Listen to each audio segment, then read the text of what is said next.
Now, let's go ahead and get into our underdog token for the day. I'm not going to spend significant amounts of time on it, but I felt it deserved a little bit of coverage. Now that I have dug into it a little bit, did a little bit of research on it, I want to cover it really quick, and then we will wrap up with some follow-on information.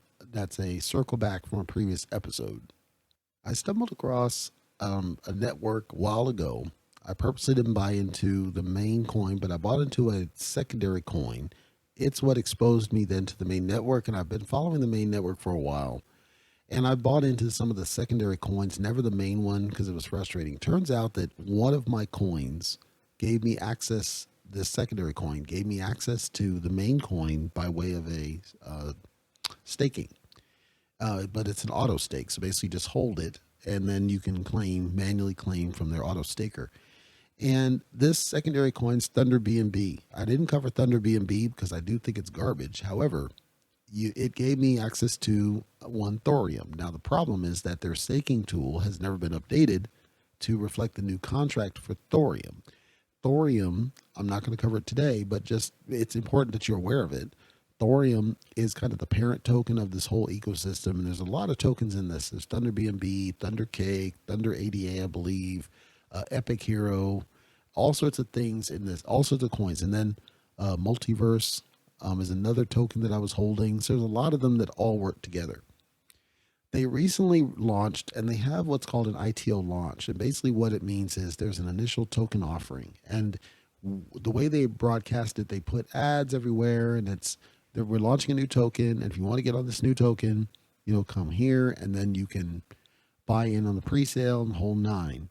Some of the tokens, the way that they have it built, they do require you to put some of your thorium in there, and they have minimum limits to how much thorium. So in order to even participate in the pre-sale, you have to hold thorium in the wallet.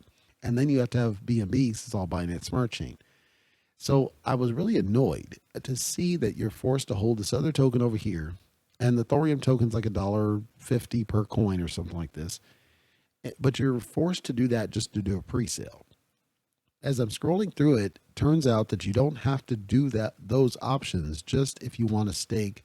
In this case, I wanted to stake my Thunder BNB because it's useless because I can't get the right thorium. But you're required to have thorium in order to stake Thunder BNB. So now I'm getting really pissed off. So I scroll a little bit more, and it turns out, okay, well, you can give us, Binance USD, which is a stable coin, or wrapped Binance USD, which is another stable coin, or wrapped BNB, which is not a stable coin, but it's easy to get. So there's a few other options if you want to buy in that don't require you to hold any thorium. Okay, cool. And I'm looking at the tokenomics of this dude, and it seems pretty sound. However, I'm skeptical about the performance that they quote. And so I figure I would toss a little bit of money at it, watch it, see how it goes. This coverage that I'm doing here today is going to be the preview coverage. And then later, once I give it some time, because it's going to need some time to marinate, so I can prove it out, then I'll do a follow-on coverage, and I'll do a deeper dive into what it is that it's talking about.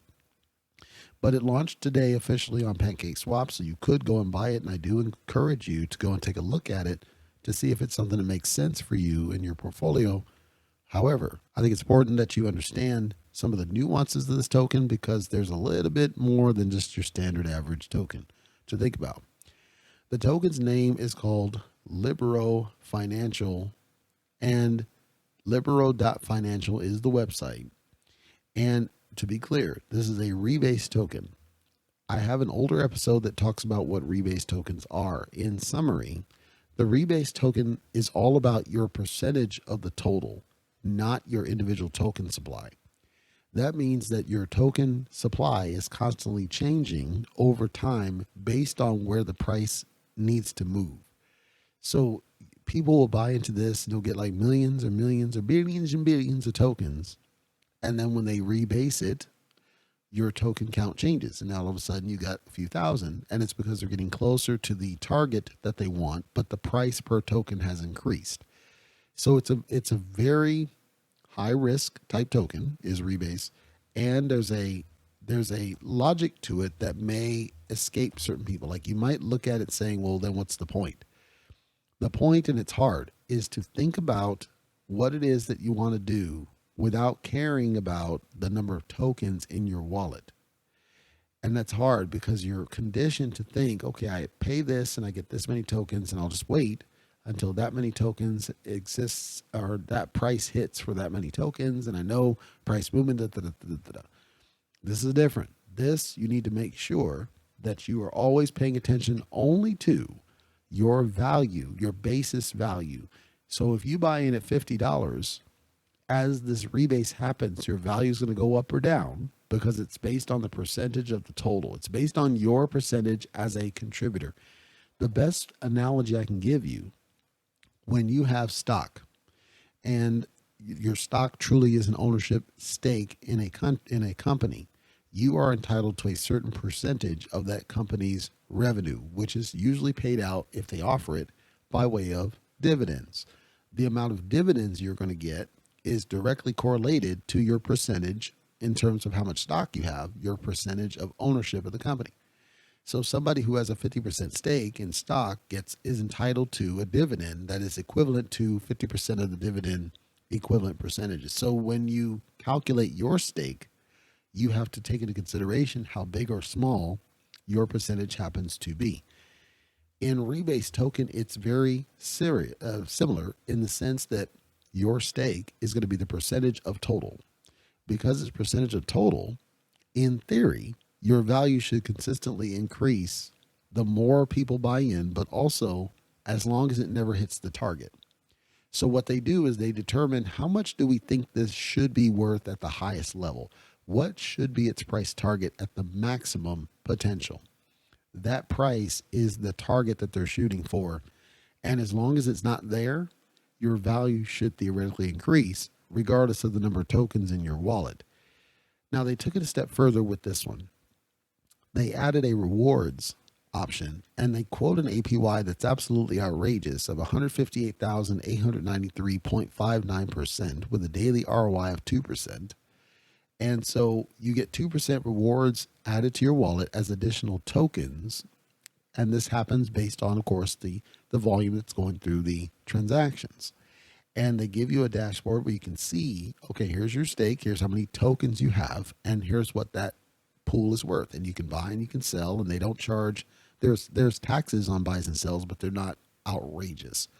But they tell you straight on the site, because our APY is this, which means that's hitting our target, and because your daily reward's this, you can put in what on their site, straight on their site, you can put in $1,000 and you will have 1.5 million by the time of the year's end. This is highly unrealistic for one main reason. First, there has to be a consideration on things like inventory, total inventory, and then as more people get on, the more holders you have, it's going to get harder for you to maintain that same momentum. Like it's not something where you can just straight say you're going to be a millionaire just by putting 1,000 in there. Nobody can guarantee that. When you have a rebase token, it's even harder to hit that because it's a rebase token. A rebase token, by its very nature, its value is going to shift according to what that target's going to be and how close you are or not to it. So is it possible that it hits these outrageous numbers? Sure. Is it likely? It's hard to say because they just launched this too early. I will tell you that based on what I see right now, it is trending solid positive upward as a new launch. It does have very clear numbers and data points about how much you should expect to make per day. And your rate per day, if I look at the rate per day versus the value of my stake, it's basically doubling every day. And I didn't put a lot in. And then it tells you how much your earnings are, which means how many tokens are being added to the pot.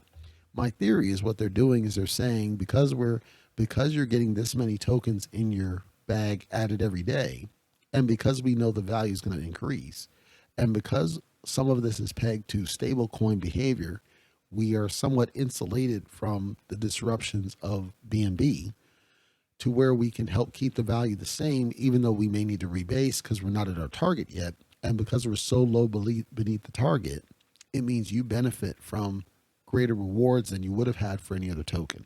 I know that's a lot to take in, but suffice it to say that if this is able to do what they say it can do, it may have solved the core problem with rebase tokens, which is the loss of value when you get close to your target.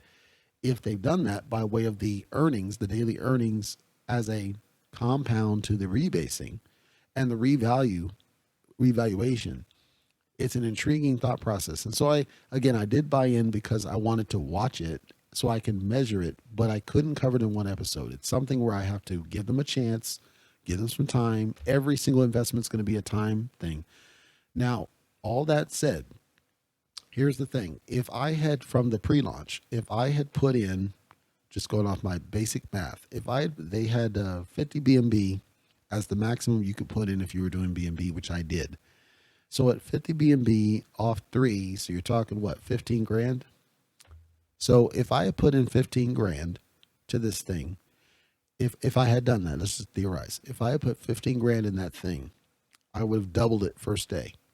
I would have tripled it probably a week after. That's how as of right now, that's the level of growth I'm seeing. And I want to stress, I'm not selling you on it. I'm trying to outline, based on the math I see, it looks like they've solved that problem of how to get rebase tokens not to lose their value. That's the summary of this. If they have, I think it's a model for how rebase tokens could be used, because if you don't know and you've never touched a rebase token, it can be disorienting if you're a new trader, because you just look in your wallet one day and the number of tokens is down. You bought in, you had billions and billions of tokens, and all of a sudden you dial in and there's 1,000 in there. You're like, what the heck's going on? Or worse, there are people who put in $30,000 of value and it went down to 15,000 only because of the way the rebase worked and the fact that it lost because of liquidity issues. So rebase has been controversial. Some people have likened it to shitcoin activity, so-called.